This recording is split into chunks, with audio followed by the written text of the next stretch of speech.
आज की तारीख है 13 दिसंबर 2025।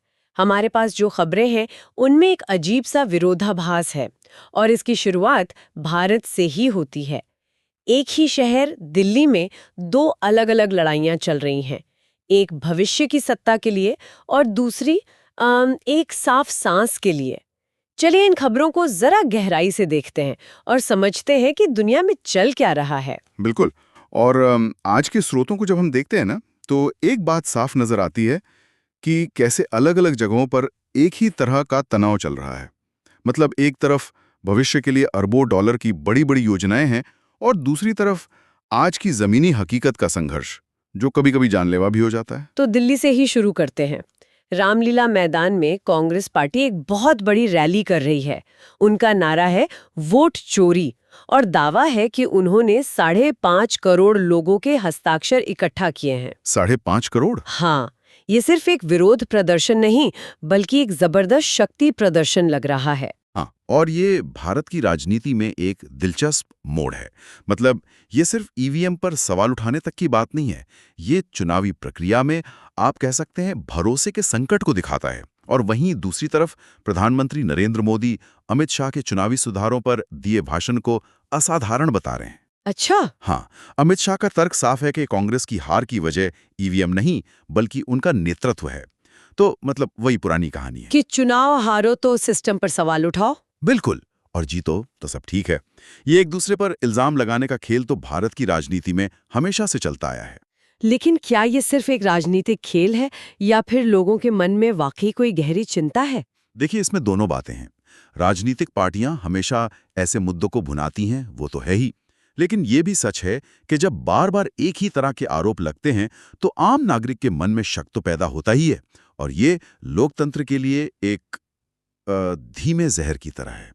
भरोसा धीरे धीरे खत्म होने लगता है। और जब दिल्ली में ये राजनीतिक धुआं उठ रहा है, शहर सचमुच के धुएं के गुबार में सचमुच के धुएं में, हाँ। घिरा हुआ है। हम्म। आज सुबह दिल्ली का एयर क्वालिटी इंडेक्स मतलब AQI 460 के पार था। 460? ये तो गंभीर प्लस है, मतलब सबसे खतरनाक। हाँ। और रोहिणी जैसे इलाकों में तो ये 499 तक पहुंच गया। 499?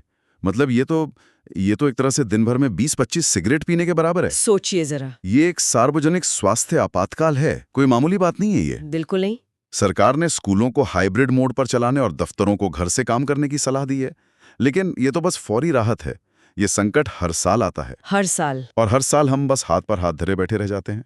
ये दिखाता है कि सिस्टम लोगों की सेहत जैसी बुनियादी जरूरत को पूरा करने में कैसे नाकाम हो रहा है। और ये नाकामी सिर्फ हवा तक ही सीमित नहीं है, ऐसा लगता है।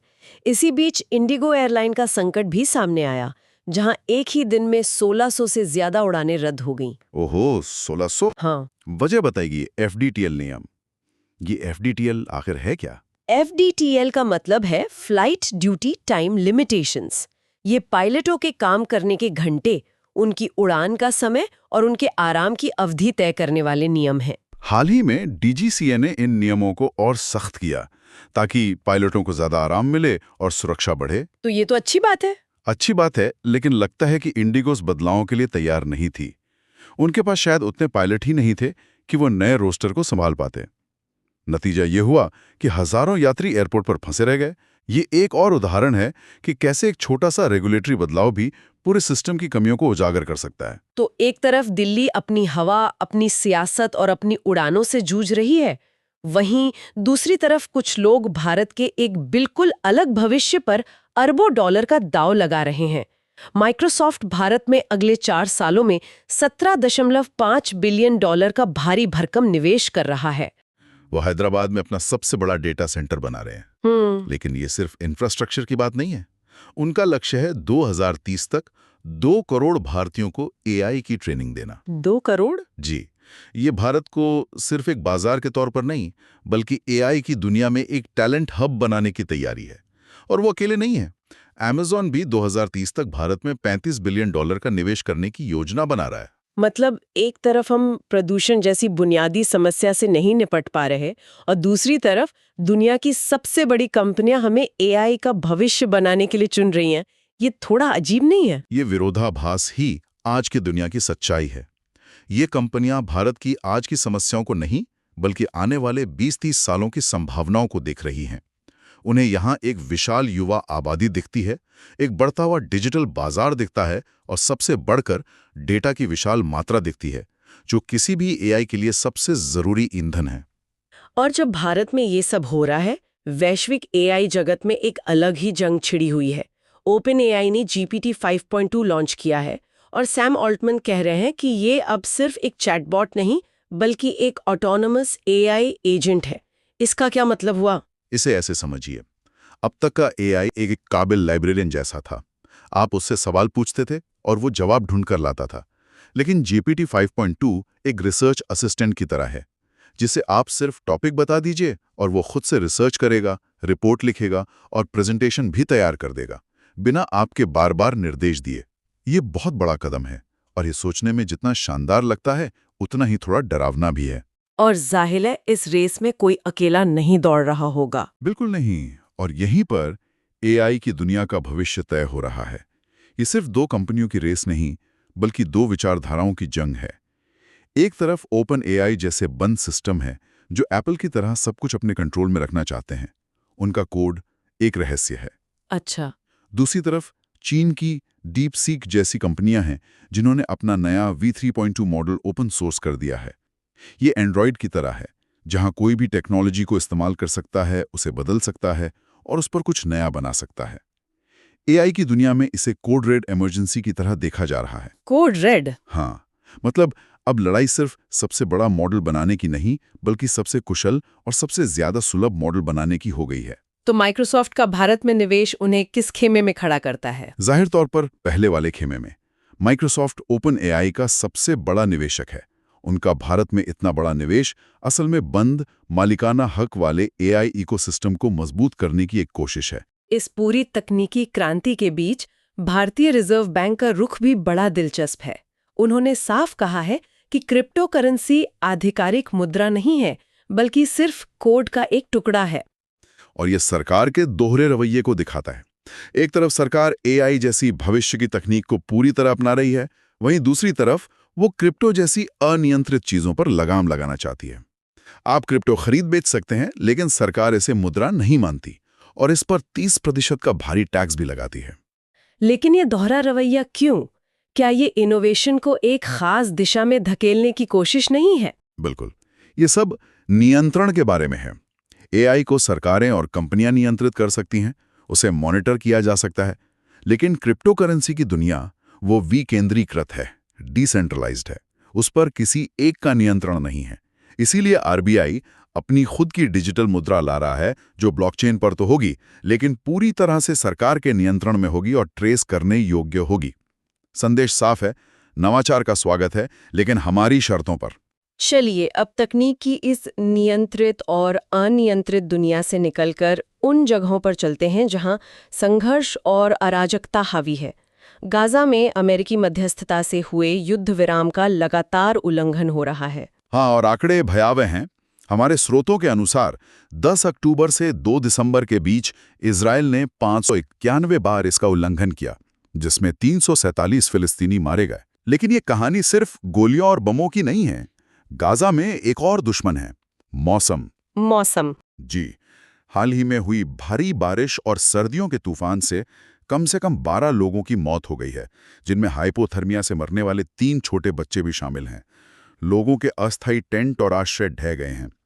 यह दिखाता है कि युद्ध के दौरान प्रकृति भी कैसे सबसे बड़ी दुश्मन बन जाती है। और जब मध्य पूर्व में ये पुराना संघर्ष और गहरा हो रहा है, यूरोप में एक नए और अप्रत्याशित खिलाड़ी की एंट्री हुई है।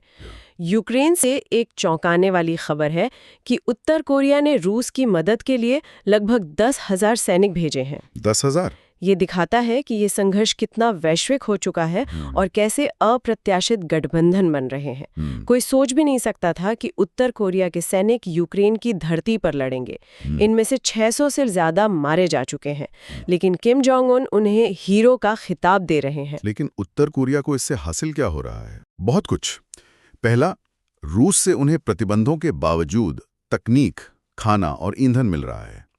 दूसरा, उन्हें अपने हथियारों और सैनिकों को असली युद्ध के मैदान में परखने का मौका मिल रहा है। और तीसरा, वो अमेरिका को दिखा रहे हैं कि वो भी दुनिया में कहीं भी दखल दे सकते हैं। इसी बीच ट्रंप प्रशासन यूक्रेन में शांति वार्ता के लिए जोर लगा रहा है, लेकिन पुतिन को लगता है कि वो डोनेट्स्क को या तो बातचीत की मेज पर या युद्ध के मैदान में जीत ही लेंगे। अंत में एक रिपोर्ट पर आते हैं जो इन सभी खबरों से बड़ी और शायद ज्यादा डरावनी है। विश्व बैंक ने एक पर्यावरण रिपोर्ट जारी की है जिसे ग्रह के पतन की चेतावनी कहा जा सकता है। इसके आंकड़े सच में होश उड़ाने वाले हैं। रिपोर्ट कहती है कि दुनिया की 90% आबादी खराब जमीन, प्रदूषित हवा या पानी के संकट के साथ जी रही है। 90%? हाँ, बाहरी वायु प्रदूषण से हर साल 57 लाख लोग मरते हैं। ये आंकड़ा तंबाकू, भूख और दुनिया भर के सशस्त्र संघर्षों से होने वाली कुल मौतों से भी ज्यादा है। रिपोर्ट में ग्रह की सीमाओं का भी जिक्र है, प्लैनेटरी बाउंड्रीज, कि हम 9 में से 6 को पार कर चुके हैं। ये सुनने में बहुत गंभीर लगता है। ये सीमाएं हैं क्या? इसे ऐसे समझिए जैसे हमारे शरीर के कुछ वाइटल साइंस होते हैं, ब्लड प्रेशर, तापमान, दिल की धड़कन। हाँ, अगर ये सीमा से बाहर चले जाए तो हमारा सिस्टम फेल हो सकता है।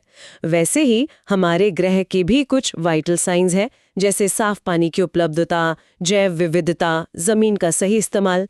वैज्ञानिकों ने ऐसी 9 सीमाएं तय की हैं। रिपोर्ट कहती है कि हम इनमें से 6 को तोड़कर रेड जोन में जा चुके हैं। ये एक वैज्ञानिक चेतावनी है कि हम अपने ग्रह की सहन करने की क्षमता को तोड़ चुके हैं। तो क्या सब कुछ खत्म हो गया है? क्या कोई उम्मीद नहीं है? नहीं, रिपोर्ट में एक उम्मीद की किरण भी है, जो इसे सिर्फ एक निराशाजनक दस्तावेज से ज्यादा बनाती है। इसमें चीन का उदाहरण दिया गया है। चीन ने 2013 से 2023 के बीच, मतलब सिर्फ 10 सालों में, अपनी जीडीपी को लगभग दोगुना करते हुए PM 2.5 प्रदूषण में 40% की कमी की। ये सुनने में तो बहुत अच्छा लगता है, लेकिन क्या चीन का मॉडल भारत जैसे लोकतंत्र में लागू किया जा सकता है? ये एक बहुत बड़ा और जरूरी सवाल है। चीन में सरकार के पास असीमित अधिकार हैं। वो एक झटके में फैक्ट्रियां बंद कर सकती हैं या शहरों में गाड़ियों पर रोक लगा सकती है। भारत में ऐसा करना लगभग नामुमकिन है। सही बात है। यहां हमें राजनीतिक इच्छा शक्ति, सार्वजनिक भागीदारी और तकनीक का एक ऐसा मिश्रण खोजना होगा जो हमारे लोकतांत्रिक ढांचे में काम करे। लेकिन चीन का उदाहरण यह साबित करता है कि आर्थिक विकास और पर्यावरण सुधार एक साथ संभव हैं। और ये हमें वापस दिल्ली की स्थिति पर ले आता है और ये सवाल खड़ा करता है कि अगर ये संभव है तो हम ऐसा क्यों नहीं कर पा रहे हैं। तो आज हमने देखा कि दुनिया एक अजीब मोड़ पर खड़ी है। एक तरफ भारत में राजनीतिक विरोध और जानलेवा प्रदूषण का आज का संकट है, तो दूसरी तरफ AI में अरबों डॉलर का भविष्य का निवेश।